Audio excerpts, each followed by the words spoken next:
This is the Hidden Killers podcast with Tony Brueski. Featuring author, psychologist, and daily contributor, Shavaun Scott.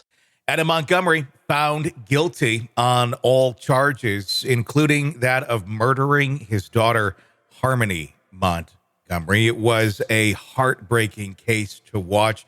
Witness after witness testifying as to his actions, as to their own actions, and ultimately to the lack of actions that ever took place to protect little 5-year-old Harmony Montgomery from the wrath of her father, Adam Montgomery. Joining me to discuss the verdict, Shavaun Scott, psychotherapist and author. I don't think any of us were surprised by this verdict, but what did you make of the trial as a whole? We heard from so many people in so many places where it really felt like something could have been done. If we were to go back in time and say, here's what we should be fixing, what would you be advising people as to where they could have inserted themselves into Harmony's life to make a difference? Yeah, over and over and over again, we saw places where there could have been some kind of intervention, and it was just an abysmal failure of the Department of Children and Families, DCF there. It was a failure of Harmony had a court-appointed attorney who failed her abysmally.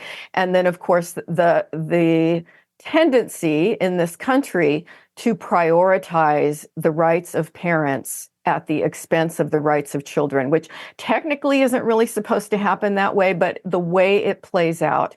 I was reading, it's available online, the Office of Child and Advocate report done by the state, where they took this case apart from the time of Harmony's birth and went over everything that happened.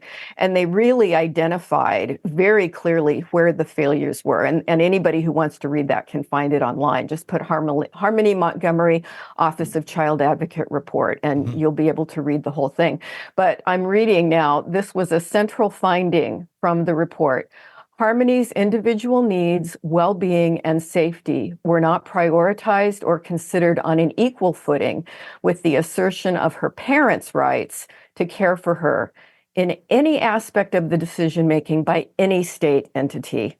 And, there is now a push because of this report to clean this system up. And that's the only positive thing we can say at this point, is that they are hopefully going to be making changes. But it was appalling to read that as part of the case plan to try to unify Harmony with her parents, she was having little visits as an infant with Adam when he was incarcerated in prison for attempted murder. And he was given, as part of his case plan to potentially have custody of his daughter, attend anger management and parenting classes while in prison. Okay, this is just, looking at it as a mental health clinician, this is abysmally stupid. Obviously, this is a person who just does not have the potential to ever care for a vulnerable child. And, that we bend over backwards. Kayla, what's the mom's name? Her biological mom? I forget her name. Off the top of my head, I can't think of it. But yeah, I always think of Kayla because she was the one who was more present. Yeah, Kayla, Crystal or something like that. But she was given over and over and over chances to clean up. And so with the drug problem, and Harmony was bounced back and forth between the foster home where she would do well, and then back with biological mom where she would be neglected and start to deteriorate. And it eventually got to the point, after so many of these failed attempts to reunify with mom, that she was deteriorating behaviorally to the point the foster family couldn't manage her anymore. Even though they loved her dearly, she was going downhill. And she had a court-appointed attorney who was not fighting for her. And in fact, at one of the hearings near the end, he said, oh, well, Harmony wants to go live with her father. Okay, Harmony is a very disturbed, abused little 5-year-old girl, and that should not have been the position that was taken by her own lawyer. So people were just not looking at the big picture. There were red flags all over the place with both her parents, and she should have been placed. There is a rule there that after 15 months in foster care, if parents have not gotten it together, the child is supposed to be up for adoption in a permanent home. And the problem is there were loopholes with this, and the parents just got through the loopholes, and it's just a sickening case. There's so much to unpack there. I mean, the reunification, and that seems to be one of the big problems. I was going to ask, just go on basically to infinity. I mean, we got the 15-month rule, but I guess there's loopholes there.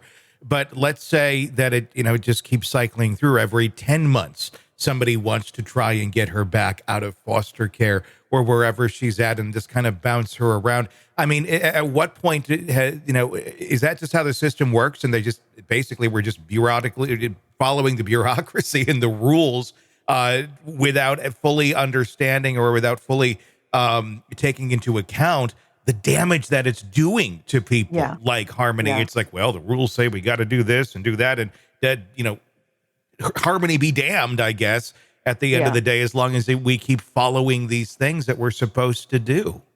Yeah, and it's absurd to read the case plans, having worked with abusive parents who have been mandated to, court mandated to parenting classes. I'm sorry, if these folks are so disturbed that they've lost custody of their kids, that they've been incarcerated for violent crimes, parenting classes, a series of 8 weeks of, put your kid in timeout, don't hit them. I mean, I'm sorry, this does not integrate. It does no good whatsoever. And there just seems to be an incredible bias toward reunification, which, as I've said before, I think is based upon flawed studies and bad data going back decades. Yeah. And, we've just got to hope that there's enough pressure now for these agencies to shift the focus and do better. Want to listen ad-free? Want advanced access to all of our interviews before anyone else? Become a True Crime Today Premium Plus subscriber on Apple Podcasts. You get every episode commercial-free, so you can binge on true crime until you can binge no more. Search True Crime Today Premium Plus on Apple Podcasts now, or go to our podcast page and sign up now. More of the Hidden Killers podcast next.